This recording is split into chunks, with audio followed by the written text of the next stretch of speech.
আসসালামু আলাইকুম এভরিওয়ান। আপনারা অবশ্যই টেলাতে কিছু বুঝতে পারছেন যে আমরা এখন এই মুহূর্তে কী করতে যাচ্ছি। তো এত সুন্দর একটা পরিবেশে এই মুহূর্তে আমার কাছে একটা ফোন চলে আসলো। তো আমি এতে করে আমার টিম নিয়ে আমি রেডি হয়ে গেছি, এখন বের হয়ে যাব আজ এই সুন্দর পরিবেশে। তাহলে চলুন আর দেরি কিসে, শুরু করা যাক। ও সেই সাথে আমার চ্যানেলটি সাবস্ক্রাইব করে লাইক করতে ভুলবেন না। আমরা চলে আসলাম আমাদের কাজে। তো আমি ভিডিও শুরুতে আমি প্রত্যেক বাইকে আমি একটা কথাই বলবো যে আপনারা একটু সতর্ক অবলম্বন করে আপনারা মূলত গাড়িটা চালাবেন, যাতে মূলত আমাদের যে এরকম একটা সমস্যা হওয়ার পর আমরা কিন্তু যে জরুরি যে কোনো একটা কাজের ক্ষেত্রে হয়ে যেতে পারে। তো সেই জন্য আমাদের প্রত্যেকেরই প্রয়োজন যে গাড়ি স্টার্ট করার আগে সবগুলো আগে চেক করে নেওয়া প্রয়োজন। আর এই ধরনের সমস্যার জন্য মূলত আমরাই দায়ী। আমরা প্রথমে গাড়ি স্টার্ট করার আগেই যদি আমরা একটু মনোযোগ সহকারে আমরা খেয়াল করতাম যে আমাদের পিন বুশগুলো ঠিক আছে কিনা। তো আমরা গাড়ি প্লেস করে কাজ ধরে ফেললাম। এই যে আস্তে আস্তে সবগুলো খুলে ফেলতেছি। তো আমরা আজকে ফুল সিলিন্ডার খুলে ফেলবো। ফুল সিলিন্ডার খুলে ওয়ার্কশপে নিয়ে যাব, ওইখানে কাজ করে তারপর আবার পুনরায় এসে লাগিয়ে যাব।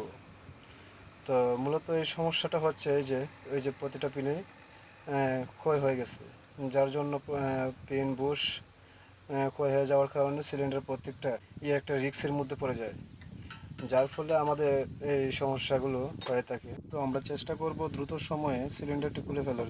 প্রায় মোটামুটি আমরা অনেকটাই গুছিয়ে ফেলেছি। কীভাবে ভেঙেছে ভাই, বলার মতো না। এই যে দেখেন। তো এখন মোটামুটি আমরা খুব দ্রুত সময় চেষ্টা করছি, যেহেতু বাইরে আবহাওয়াটা একটু ভালো ছিল, আবার পুনরায় রোদ চলে আসলো, সেই জন্য একটু দ্রুত গতিতে কাজটা করা হয়েছে। তো আমরা এখন অপেক্ষা করব, আমাদের গাড়ি এসে আমাদেরকে নিয়ে যাবে। তো আমরা বাকি কাজটা আমরা ওয়ার্কশপে গিয়েই করব। তো আমি এর ভিতরে আপনাদেরকে দেখাবো যে পিন বুশ কীভাবে খাইছে বা কীভাবে ক্ষয় হয়েছে। এই যে এই যে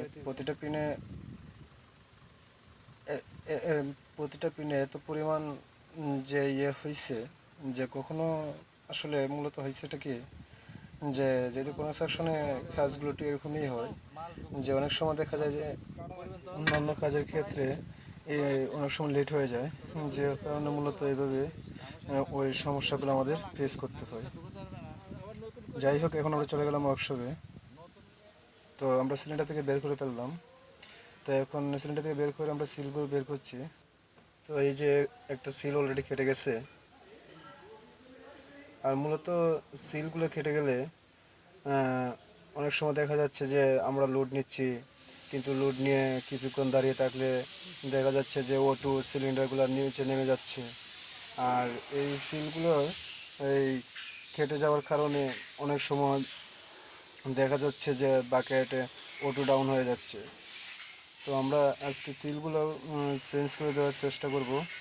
আর সেই সাথে আমাদের ওই শেপের কাজ করে নিয়ে আসবো। তার আগে আমাদের এই জামনাটগুলো খুলতে হবে, এই পিস্টনটা বের করে ফেলতে হবে। না হলে আবার দেখা যাচ্ছে যে অনেক সময় যে কাজের ক্ষেত্রে কোনো একটা স্পট পড়ে যেতে পারে। তো সেই কোনো ক্ষতি যেন না হয়, সেই জন্য আমরা এখন এই পিস্টনটা আর জামনাটা খুলে ফেলবো। তো অলরেডি আমি প্রসেস নিয়ে নিয়েছি। এই যে জামনাট খুলে ফেলতেছি। একটু জাম ছিল, কিন্তু জামনাটা একটা আরেকটা জামনাট দিয়ে লক করেছিল, যে ওই লকটা লেগে একটা বল দিয়ে আটকানো ছিল। তো আমরা এটা আগে খুলে ফেলেছি, তাই এখন জামনাটটা অলরেডি ফ্রি হয়ে গেছে। এখন আমরা হাতে আস্তে আস্তে খুলে ফেলতেছি। তো সব কাজের ক্ষেত্রে এটা জিনিস খেয়াল রাখতে হবে আমাদের, যেন কোনো জিনিসের ক্ষতি যেন না হয়, কারণ ক্ষতি না করাটাই সবচেয়ে বেস্ট। আর ক্ষতি হলে তো ভাই বুঝতেই পারতেছেন যে কতটুকু সমস্যা হতে পারে, কারণ এর জন্য আবার আমাদের একটা বাড়তি একটা কাজ বেড়ে যাবে। তো আমাদের জামনাট খোলা কমপ্লিট। এখন আমরা পিস্টনটা বের করবো। অলরেডি জাম, তাই আগে একটু হাতু দিয়ে দিয়ে হাতু দিয়ে একটু করে একটু বাইরে দিয়ে দিয়েছি। তো এখন আবার ট্রাই করব, যদি না হয় তাহলে আবার একটু ইয়ে করব, যে কোনো একটা রড বা এটা ইয়ে দিয়ে একটু বাড়ি দিয়ে ভিতরে এটা একটা আটা দিয়ে এটা আটকানো হচ্ছে, যেটা ওই যে গ্যাসকেট সিমেন্ট বলি বা আমাদের ওই ট্রেড টেপ বা ট্রেড আটা যেটা বলি, ওটা দিয়ে একটু ইয়ে করা আছে যাতে একটু ঝামঝাম হয়ে আটকে থাকে। তো আগে একটু বাইরে দিয়ে আগে ফ্রি করে নিলাম। তো এখন ফ্রি করে এখন আমরা খুলবো, তার আগে একটু বাইরে দিয়ে আগে ফ্রি করে নিচ্ছি।